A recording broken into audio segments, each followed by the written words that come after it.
baka mapansin din, someday baka ikaw din ang mahalin na, someday baka makita rin kung ano yung mga ginagawa mo at effort mo. Someday. Pero sana dumating na yung someday na yan, 'di ba? Kasi baka mamaya todo-todo effort ka na, lahat na binigay mo, lahat na pinakita mo, pero hindi pa rin nakikita yung effort mo. Nako po, baka hanggang someday na lang yan. Sumuko na, 'di ba? Ayon sa kasabihan, no man is an island, 'di ba? Ka-vibes, walang tao na kayang mabuhay ng mag-isa. Sa tingin mo, ka-vibes, totoo kaya yan? Sa tingin mo kasi, or sa tingin ko kasi ha, may mga taong kayang mabuhay mag-isa eh. Sila yung mga pinipili nilang mag-isa, o kaya naman natutong mag-isa dahil naiwan silang mag-isa. Wala silang choice, 'di ba? Yung gano'n eh, yung mga ginustong mag-isa, sila siguro yung ayaw ng dagdag obligation. Ayaw nila ng ibang intindihin. Kasi sabi nila, ito na nga lang sarili ko, hindi ko na maintindi, dadagdagan ko pa.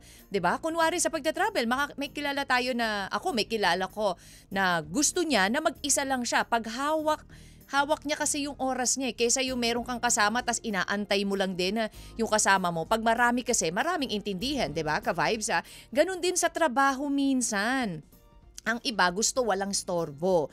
Gusto mag-isa. Gagawin niya mag-isa, 'di ba? Gusto mapag-isa lang para makapag-concentrate. Yung iba naman gustong manirahan, mag-isa sa bahay. Mas maganda nga mag-isa ka lang sa bahay para wala siguro mangyengeelam or manggugulo sa iyo, 'di ba? Walang kahit na magulo yung gamit mo, walang titingin na sinasabi or magsasabi ng gulo-gulo, lalo na kung OC ka, ganyan. Pero kahit mag-isa sila, masaya naman sila sa buhay dahil yun ang choice nila eh. 'Di ba? Kung gusto mo mag-isa, it's your choice.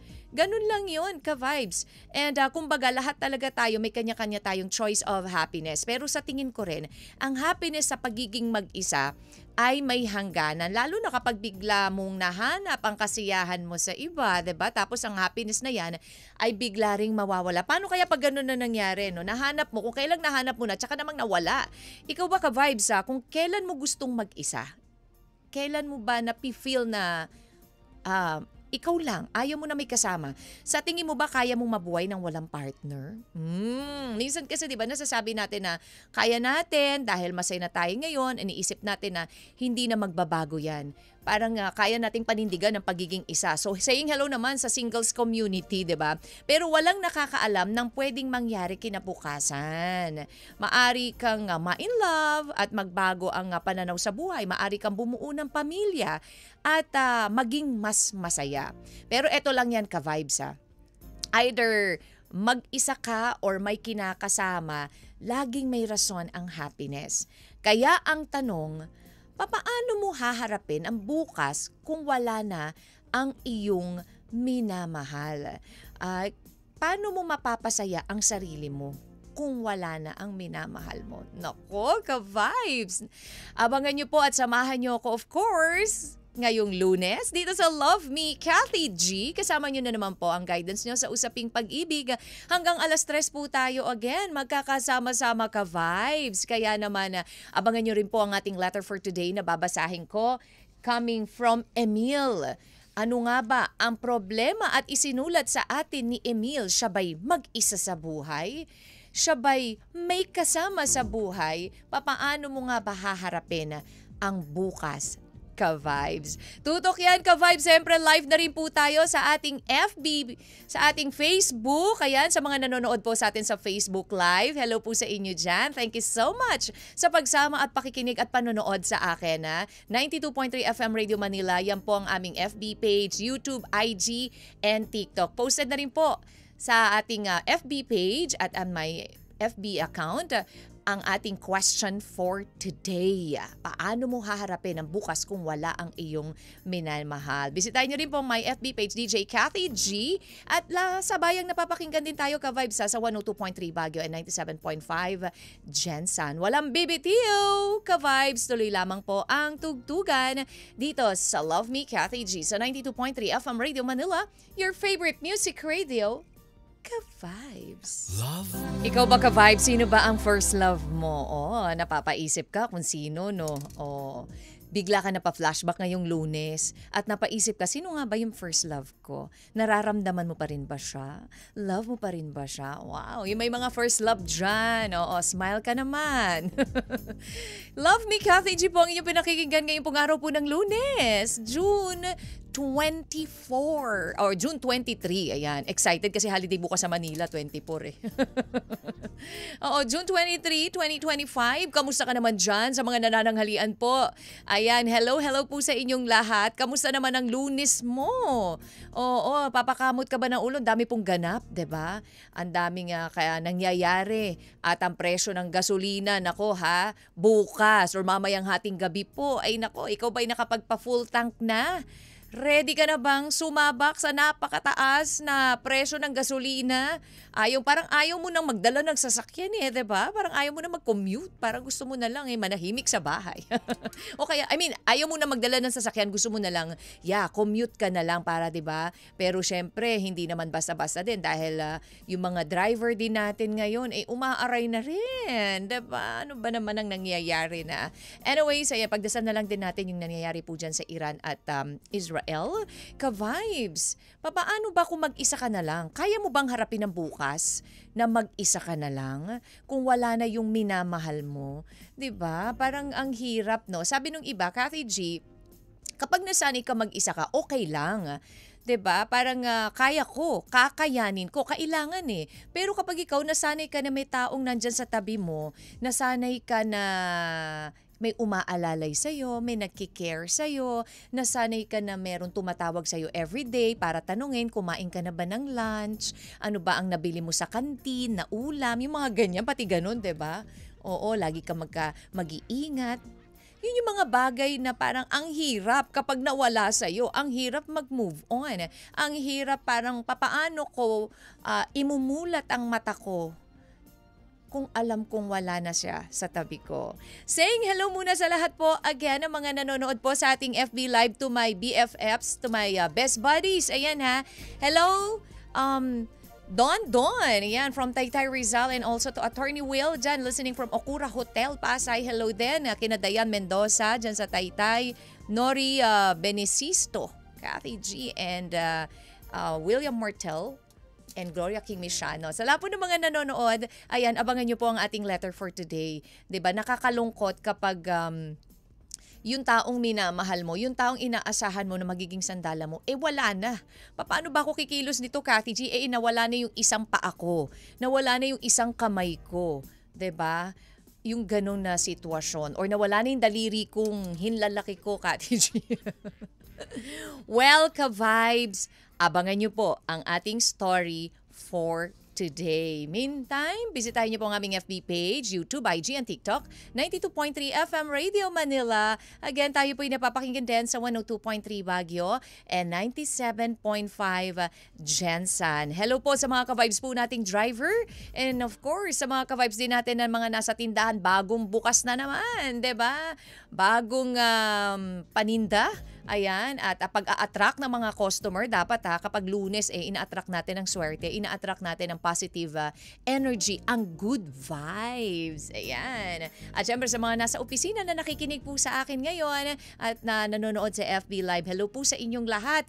Walang bibitiw, tuloy lamang po ang ating tugtugan dito sa Love Me, Kathy G sa 92.3 FM Radio Manila, your favorite music radio. Ka-vibes. Iniwan ka ba ng taong minamahal mo? Papaano ka nag-adjust? Papaano ka nag-move on? Papaano ka kumilos? Or papaano mo tinanggap ang lahat? Papaano mo ba haharapin ang bukas kung wala na ang iyong minamahal, 'di ba? Ka-vibes ko minsan talaga ang sakit isipin na akala mo nandyan pa siya, akala mo meron ka mga masasandalan, akala mo meron ka matatakbuhan, pero wala na. Hindi na pala pwede, hindi na pala nag-e-exist. Or ano nangyari? Bakit nagkaganon? Well, ka-vibes, abangan nyo na lamang po ang story natin for today coming from Emil. Ano ba ang nangyari kay Emil? Haharapin niya ba ang bukas na mag-isa? Or haharapin niya ba ang bukas na malungkot at puno ng pagsisisi. Kung ano man to mga sinasabi ko ka-vibes, abangan nyo na lamang po yan. And kung minsan 'di ba kapag nasanay ka na meron nga, tulad ng sinabi ko, kapag tayo nasanay tayo na meron tayong someone beside us, yung nakakasama natin, yung natatakbuhan natin or nakakausap natin, tas bigla siyang mawawala, papaano nga naman natin i-adjust yung sarili natin? Paano tayo mag-move on? Paano yung process of moving on? Ka-vibes, parang pagdating sa gabi, isipin mo na lang, iyak ka na lang. Kathy G, I can't cry hard enough. Abangan niyo po ang story ni Emil. Kathy G. Magandang araw po sa inyo. Ako po si Emil, isang tagapakinig na matagal nang sumusubaybay sa inyong programa.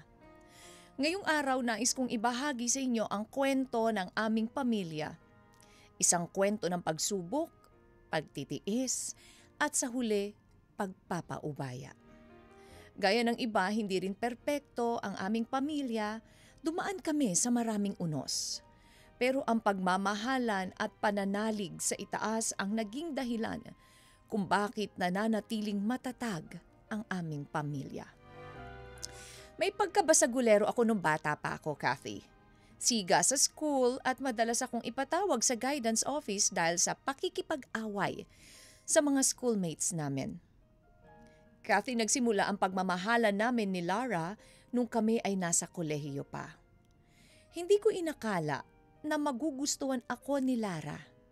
Siya kasi yung tipo ng babae na tahimik at honor student. In short, ideal girl talaga siya. Maraming beses akong nagtangkang manligaw sa kanya, Kathy. Kaya maraming beses rin akong pinasted. Sino nga ba naman ang magkakagusto sa kagaya ko? Isang estudyanteng laging naghahanap ng trouble. Pero Kathy, hindi nagtagal, nagbunga ang pagpupursigi ko at naging kami ni Lara. Kaya pinangako ko sa sarili ko na magbabago ako. Pagka-graduate namin, nakahanap kami ng trabaho. Lumipas sa mga taon, nang may ipon na kami, nagdesisyon kami na magpakasal. Matagal na rin naman ang relasyon namin at ito na ang tamang timing para lumagay sa tahimik. Bumuo kami ng pamilya, Kathy. Nabiyayaan kami ni Lara ng 2 anak, isang babae at isang lalaki. Napakasaya ko, Kathy. Kung hindi dahil kay Lara, malamang ay hindi ako nagbago. Masaya ang pamilya namin at halos wala kaming pinag-aawayan ni Lara. Sabi nga ng mga kaibigan namin, ideal family ang meron kami. Pero nagbago ang lahat, Kathy. Nang subukin ng tadhana ang aming pamilya, nagkasakit si Lara. Napapansin ko parang matamlay at hindi masyadong kumakain ang asawa ko. Pansin ko rin ang pagbaba ng timbang niya pero kapag tinatanong ko siya, ay okay lang daw siya at pagod lang sa trabaho at mga gawaing bahay. Kaya sinabihan ko siya na magpatingin sa espesyalista at baka kasi hindi na normal ang pagbaba ng kanyang timbang. Lumipas sa mga buwan, wala akong kamalay-malay, Kathy, na may cancer na pala si Lara. Nalaman ko lang ito nang may mga nakita akong dokumento sa kwarto namin. Naiwan niya ang mga ito sa ibabaw ng computer table ko. Diagnosed na pala siya ng stage 4 colon cancer. Pagpasok niya ng kwarto namin, tinanong ko siya kung bakit hindi niya sinabi sa akin ang kalagayan niya. Ang mga lab tests na naglalaman na mga hindi niya sinabi sa akin. Ang mga medical results na mabigat tanggapin. Walang kibo si Lara at nanahimik na lamang. Hindi ko alam, Kathy, ang mararamdaman ko. Naiiyak ako dahil may sakit ang asawa ko at nagagalit rin ako dahil hindi niya ito sinabi sa akin. Napaisip ako, Kathy, wala bang tiwala sa akin si Lara? Kaya hindi na niya ito sinabi pa sa akin. Alam kong mali, Kathy, pero hindi ko mapigilan ang sarili ko na magbago ang pakikitungo sa asawa ko. Naging mainitin ang ulo ko. Iniiwasan ko siya at minsan ay sinisinghalan ko pa. Masakit pero sobrang nakakainis. Bakit ba kung kailang dapat ko siyang damayan dahil may maluba siya ay doon pa lumalabas ang dati kong ugali? Hindi kasi maalis sa isip ko na itinago niya sa akin ang sakit at nalaman ko kung kailang malala na. Dumating ang araw, Kathy, na kinatatakutan namin ng mga anak ko. Namatay si Lara. Hindi ko alam ang gagawin ko noong mga panahon na yon at hindi ko alam kung kakayanin ko pa ba na buhayin ang mga anak ko ngayong wala na akong katuwang. Kathy, dati ang aming bahay ay puno ng saya, puno ng pagmamahalan. Ngayon ay napalitan na ito ng dilim at kalungkutan. Ilang linggo matapos naming mailibing si Lara, inumpisahan ko ng iligpit ang mga gamit niya, Kathy. Pagbukas ko ng lagayan niya ng mga damit, may nakita akong isang maliit na kahon na punong-puno ng mga liham. Binasa ko ang isa-isa ang mga ito. Kaya pala laging tahimik si Lara. Sa sulat pala niya ibinuhos lahat ng mga hinanakit niya, Kathy. Lalo noong mga panahong nagbago ako nung malaman ko ang itinatago niyang malalang karamdaman. May liham rin siya para sa akin, Kathy, na pagbibilin sa mga anak namin na wag ko silang pababayaan at palakihin silang may takot sa Diyos. Para akong binuhusan ng malamig na tubig na mabasa ko ang lahat ng liham niya, Kathy. Kinausap ko ang litrato. Una, humingi ako ng sorry sa kanya sa inasal ko na mga huling sandali niya. Nangako rin ako sa kanya na aalagaan ko ang mga anak namin at palalakihing mabuting tao. Ito na lamang ang magagawa ko para suklian ang pagmamahal ni Lara sa akin. Minsan ay naitanong ko rin sa sarili ko, paano ko ba haharapin ang bukas nang wala si Lara? Hanggang dito na lamang, Kathy. At maraming salamat sa pagbasa ng aking liham. Lubos na nagmamahal at nagpapasalamat. Emil. Ano man yan, kahit gaano kasimple lang yung sakit niyan, simpleng lagnat lang yan, iba yung ano nila eh. Iba yung nararamdaman nila. So iba rin yung magiging attitude nila. Pero itong ating letter sender na si Emil, hello, cancer. Stage 4 cancer yung pinagdadaanan ng asawa mo. Hindi naman basta sakit lang. Tapos ang ginawa mo, instead na suportahan mo siya, anong ginawa mo? Nagalit ka pa, nainis ka pa. Yes, hindi nga sinabi sa'yo. Diba, nandun na tayo pero wala ka nang magagawa but to support her. Pero huli na. 'Di ba? Tama nga nasa huli ang pagsisisi talaga Masasabi lang natin na sana inagapan ko or sana pinansin ko, sana binigyan ko ng attention. Sana nung nandyan, pinahalagahan ko. Sana nung nandyan, nung hindi umaalis, pinakinggan ko, 'di ba? Yung mga ganon, may hugot, parang hugot na hugot, 'di ba? Pero 'di ba, ka-vibes, ano ba ang dapat gawin ng ating letter sender? Ano po mapapayo nyo para sa ating letter sender na si Emil? 0916-563-1777. Again, it's 0916-563-1777.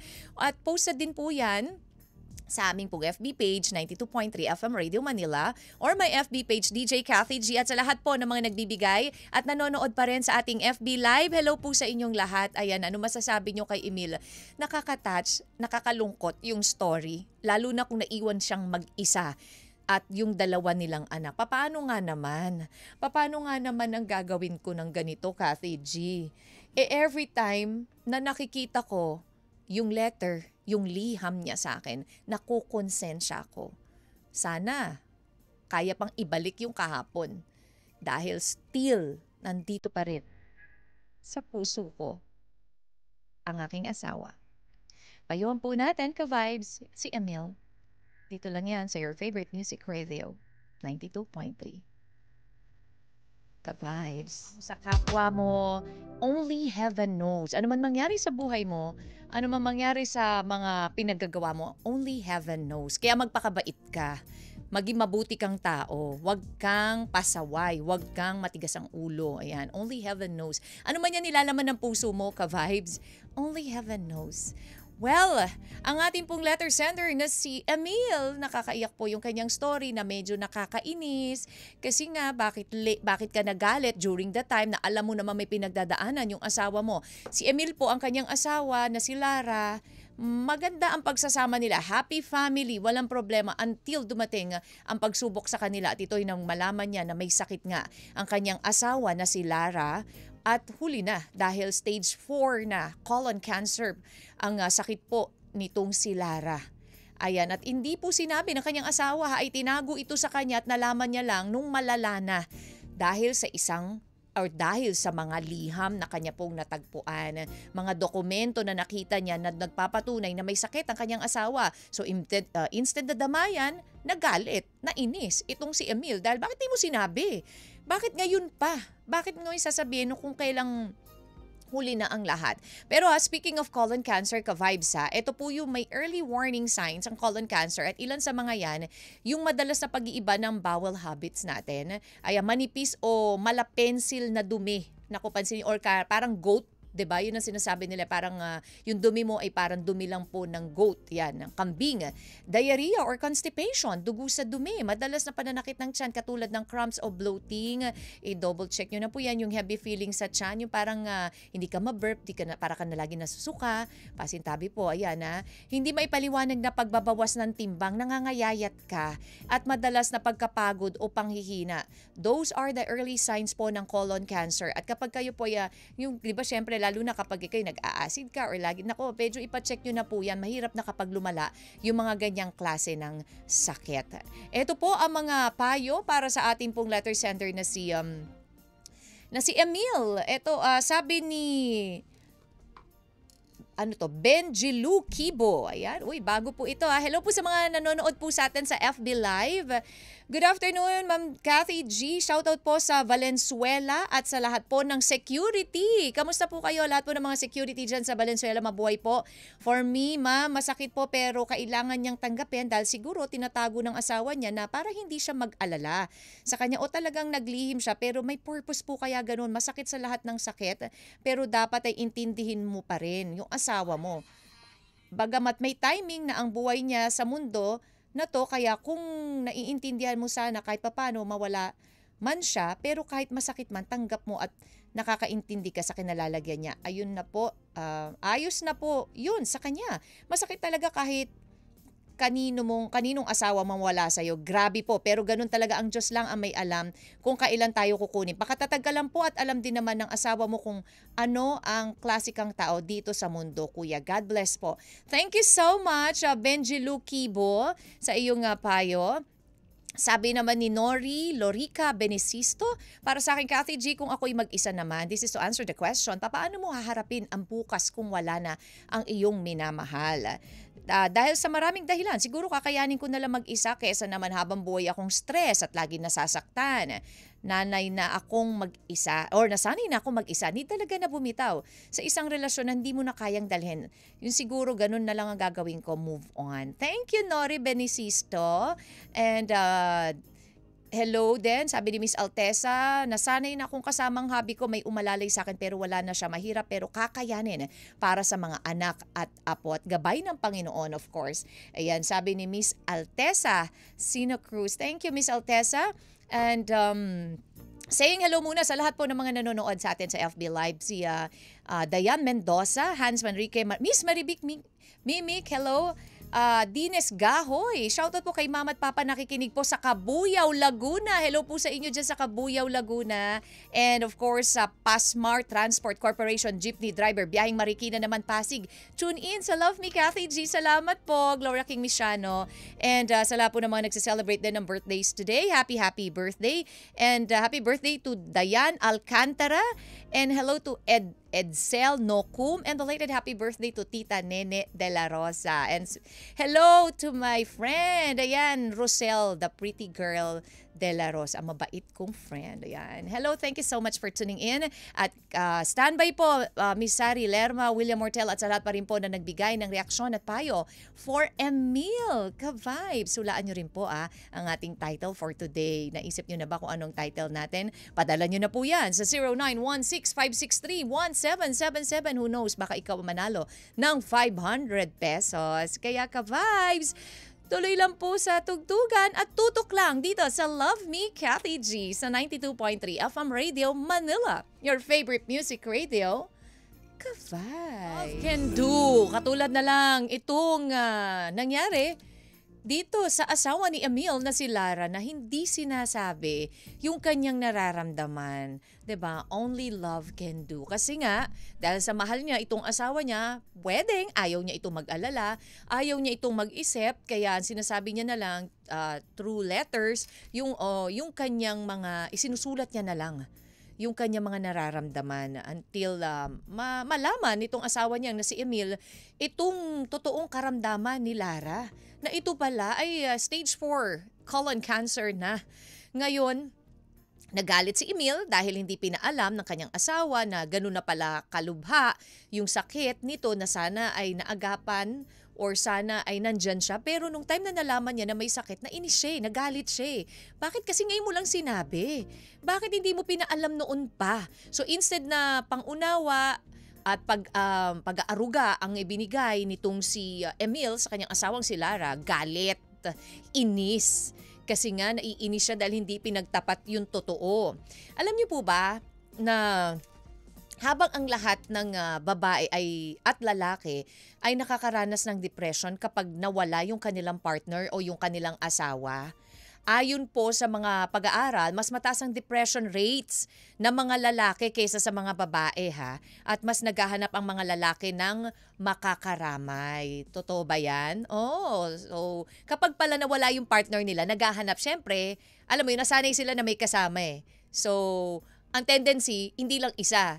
'Di ba? Madami ang pinalit. Tama ba? Ay, tama ba yung nakikinig sa akin? Tama ba yun? Ay, nako, eto pa yung mga payo para sa ating ka-vibes na si Emil. Sabi ni Sari Lerma, Cathy G, para sa sender, hindi naman walang tiwalang asawa niya. Ayaw lang niya masaktan at tulad mo, for sure, nasasaktan din si Lara sa nalaman niya na may malubang sakit siya. Anyway, malungkot ang story, pero sana sa letter sender, huwag niyang sisihin ang sarili niya.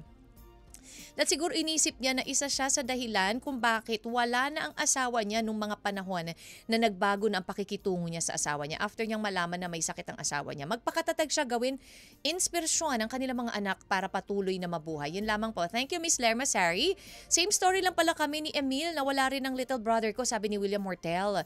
Dahil sa sakit 4 years ago, pero dapat siyang magpatuloy sa buhay kasi may mga anak pa sila ni Lara at sa malamang yon hindi ang bilin ni Lara na huwag pabayaan ng mga taong nandyan pa para sa kanya at sa kanila na rin. Ayan. Thank you, William Mortel. And si Miss Mayet de Guzman Ponce, sabi niya, Cathy, sa akin palagay, nire-reverse psychology na lang niya misis niya para hindi mas mahirap para dito ang paglisan. Di baling yun na magalit or mainis ang misis niya. Kasi sour grapes pa sa posibleng mangyari. Sabi, God bless. Thank you, Miss Mayet Ponce. Pwede, 'di ba? Possible din na para mas easier for him to accept kung ano man yung pinagdadaanan ng kanyang asawa, magmamatigas na lang. 'Di ba? Magpapanggap na lang na strong. Magagalit na lang. Kasi kapag hindi, sinabayan niya, nako, magiging weak siya. Ang tendency, parehas pa sila. 'Di ba na mahihirapan? Pwede, possible. Thank you for that observation, Miss Mayet. And ka-vibes sa lahat pa rin po na mga gusto pang humabol at magpadala ng payo para sa ating letter sender na si Emil. Still have time, ka-vibes. Pwede nyo pa pong isend yan and ipadala. Then, ang inyo pong hula sa ating title for today. Ayan ha. Hello then also to Hans Manrique at sa lahat pa rin. Farj Israel, hello to you. Erwin Velasco at sa Solid Kathmak Official Group. Thank you so much for tuning in, ka-vibes. Siyempre, sa lahat po ng mga nanonood pa rin at nag-aantay sa Facebook Live. Again, to my friend Don and Attorney Will. Thank you so much. Ka-vibes, huwag kang bibitiw ha. Diyan ka lang. Tuloy lamang po ang tugtugan dito sa Love Me, Kathy G. At syempre sa pagbabalik natin, ang ating final advice for Emil dito lang sa 92.3 FM Radio Manila, your favorite music radio. Ka-vibes. Mga aso. Diba? Run to me. Ka-vibes! 92.3 FM Radio Manila, your favorite music radio. Hiyang malalim. At nako, ito na po, final hour ng ating programang Love Me, Kathy G. Salamat po ha sa lahat po ng mga sumama at nakinig at nag-standby at nanood sa ating FB Live and of course sa atin pong nakinig po sa kanila mga radio. At again, just to recap yung ating pong story for today, nakakalungkot. Isipin na itong si Emil, late na nalaman niya na ang kanya palang asawa ay merong dinaranas na matinding sakit. Malubang sakit na cancer. Colon cancer na hindi ipinaalam sa kanya ng kanyang asawa na naging cause kung bakit nagalit.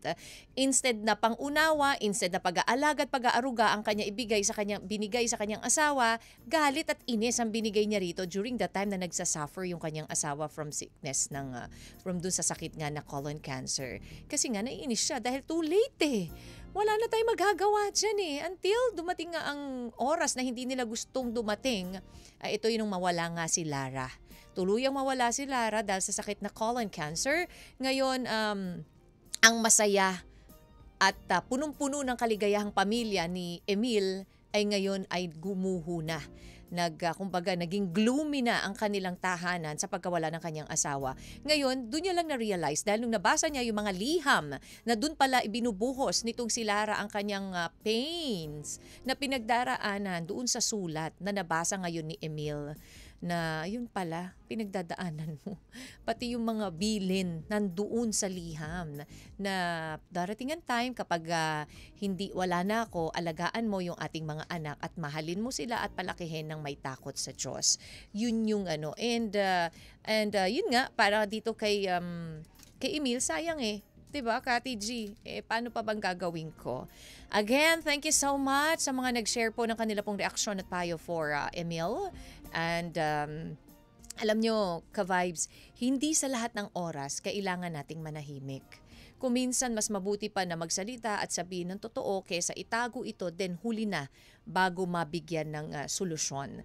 And the best thing that you can do now, Emil, ay tuparin na lang. Tuparin yung mga pangako mo sa asawa mo, tuparin yung mga pangako mo kay Lara, hindi mo man nagawa sa kanya ang kalinga na kailangan niya nung may sakit siya. Nandyan naman ang mga anak nyo na pwede mong pagbuhusan pa rin ng buong pagmamahal na napagkait mo kay Lara nung time na nagsasuffer siya sa kanyang sakit. She's at peace now and I'm sure napatawad ka na rin niya sa nagawa mo. Alam nyo, ka-vibes, bago mo makamit ang kapatawaran ng iba, dapat matuto muna tayong patawarin ang ating sarili sa mga pagkakamaling nagawa natin. Thank you so much for sharing your story with us, Emil. At sa mga gusto pong mag-share ng kanila pong story, mag-email lang po kayo sa lmtkathyg@gmail.com. Again, it's lmtkathyg@gmail.com or mag-PM po sa 92.3 FM Radio Manila or my FB page, DJ Kathy G. Thank you, ka-vibes, for keeping me company again ngayong araw po ng Lunes. Hanggang bukas, magkarinigan po ulit tayo dito sa Love Me, Kathy G. At syempre, ka-vibes, ha? Uy, wala po tayong nanalo pa rin. At ang tamang title po ng ating story for today ay, napakadali, Liham. Diba? Ayan, liham at wala pong lumiham ng kanilang title. But anyways, thank you, ka-vibes, again sa pagsama sa akin at para pasayahin po ang inyong merienda. Ayan!